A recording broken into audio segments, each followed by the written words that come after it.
चीन में mysterious Wuhan virus की क्या स्थिति है, इसका अंदाजा इसी से लगाया जा सकता है कि दुनिया के दूसरे देशों में भी इस तरह की शिकायतें मिल रही है कि जिस तरह के मरीज चीन में देखे जा रहे हैं उस तरह के मरीज हमारे यहाँ भी हो रहे हैं। यूरोप के कुछ देशों में भी इस तरह की शिकायतें आ रही हैं। हमारे साथ डॉक्टर संजय राय सर मौजूद हैं एम्स से। सर, एक बात बताएं कि चीन की पुरानी फितरत रही है बीमारी छुपाने की।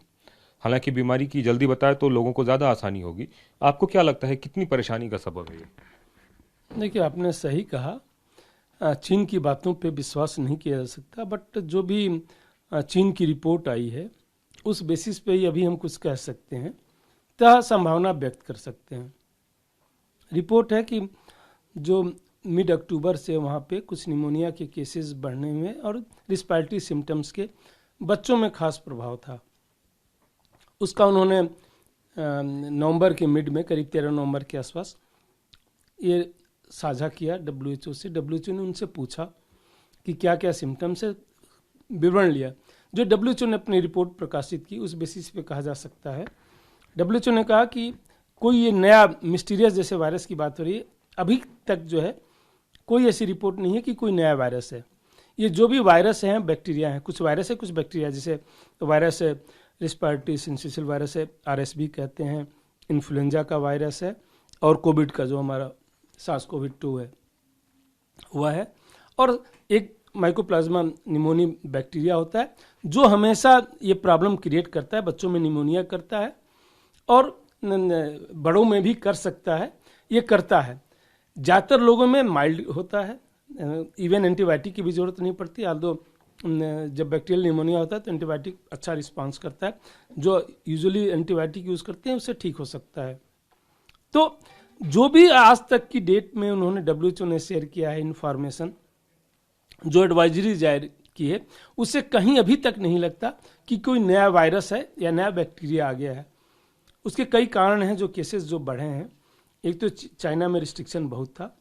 ये सीजन भी फेवरेबल होता है, ठंड शुरू होने वाली होती है, उस समय जो है सबके लिए, माइक्रो ऑर्गेनिज्म के लिए, जो भी वायरस बैक्टीरिया, इनके लिए फेवरेबल समय होता है।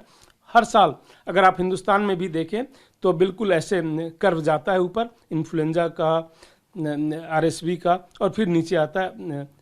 WHO इसको मॉनिटर भी करता रहता है। हिंदुस्तान में भी 8-10 सेंटर है, उनमें से एम्स भी एक हमारा सेंटर है जहाँ से जो है सैंपल हर सालों भर मॉनिटर होते रहते हैं। तो इसलिए अभी तक देख के नहीं लगता कि कोई बहुत बड़ी समस्या आने वाली है, अगर उनकी रिपोर्ट पे विश्वास किया जाए।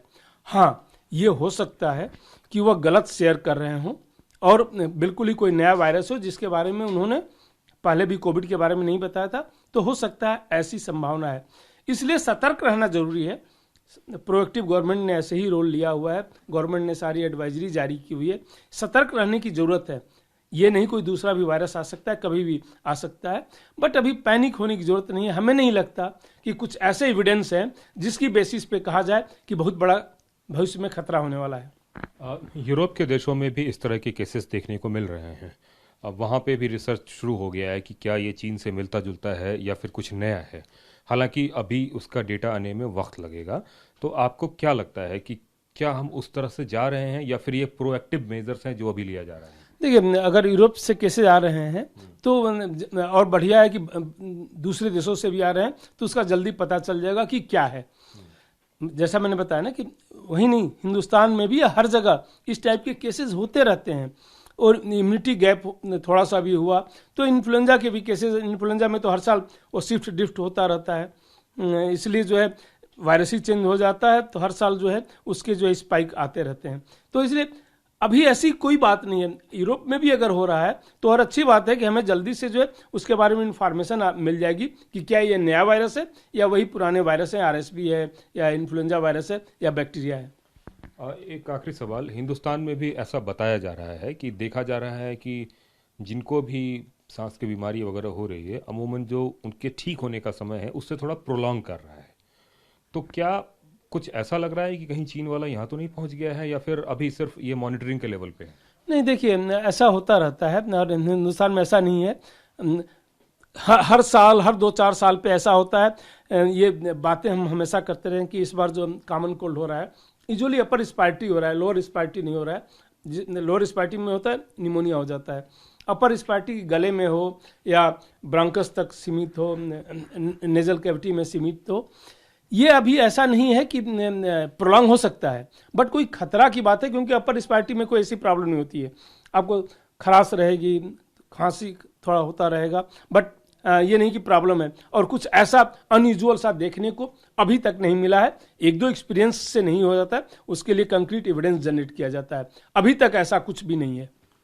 ठीक है, तो हमें लगता है कि सिर्फ सतर्क और संभावनाओं पे जीने की बिल्कुल सतर्क रहना चाहिए। और अगर हमें अपना बचाव भी करना है तो जिन लोगों को सिम्टम है वो घर पे रहें।